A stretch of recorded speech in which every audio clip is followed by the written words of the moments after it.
To better understand the Firebird of the 4th generation, we need to start at the beginning. In 1993, we got the introduction of the 4th generation of the F-body. Both the Camaro and the Firebird got a redesign. And these Firebirds came with 3 trims. You got a base model V6 and the 5.7. Those were standard for both the Formula and the Trans Am. 1996, however, we saw the introduction of the WS6, which hadn't been seen for quite a minute. And under the hood of this bad bird was a LT4, which was derived from the C4 Corvette. And it made 305 horsepower, 335 foot-pounds of torque. Versus the earlier 4th Gen F bodies with 285 horsepower and 325 foot-pounds of torque. Now, 1997 is when we see the introduction of the LS1, which is under the hood of the C5 Corvette.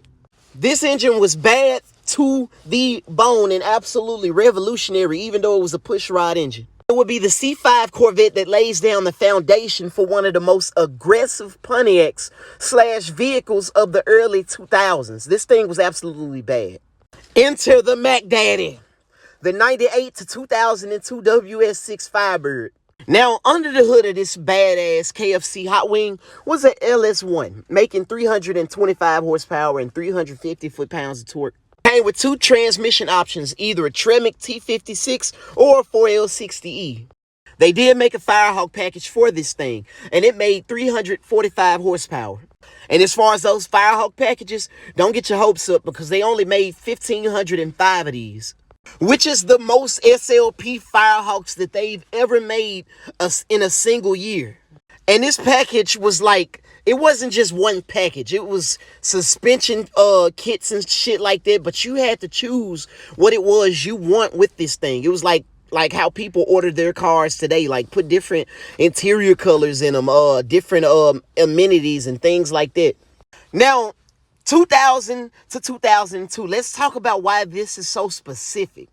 Because it's around this time that people started discovering the true power of these LS engines. These things were so badass that people were snatching them out of these trucks, the LQ4s, the LQ9s, and dropping them inside of their F-bodies. Didn't matter if it was the SS or the Firebird, but people were making, like, for what it was, pretty good power. We're talking 500 to 600 horsepower in the early 2000s, and this was just the beginning. So what we have here today is an Impala SS, and this motherfucker is nice, clean, and simple.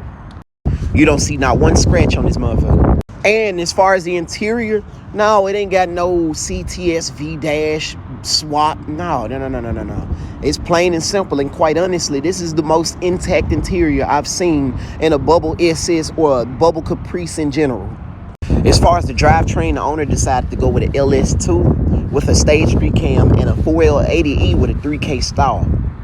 You know, a lot of people often ask me, like, you know, what if I don't want 1,000 horsepower? What do I do?